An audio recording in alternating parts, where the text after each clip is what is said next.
It's a really revolutionary opera in terms of the history of opera.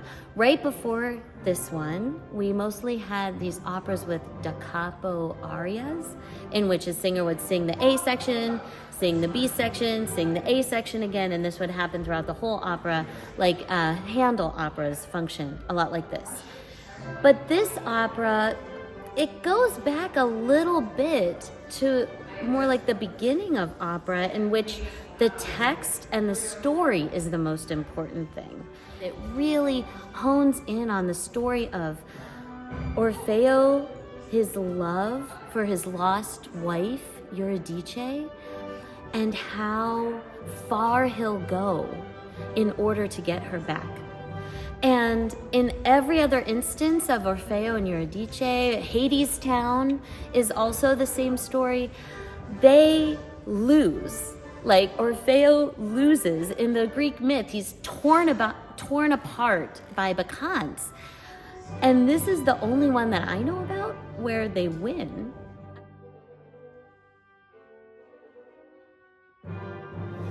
So in this opera, there are a lot of dances, and we have kept all of them in, even though there is no dance troupe in this opera. So I have been performing and studying 17th and 18th century dance for the last 20 years. I've figured out how to choreograph for singers who might not have a lot of dance technique, definitely don't have specific Baroque dance technique. The dances that you'll see in this opera are social dances from the period. So a couple of these dances are called quadrilles in the period. They kind of a precursor to a square dance. You have 4 couples, so groups of 8, all interweaving. And there's also a minuet in this piece, which was really the queen of dances for the whole 18th century.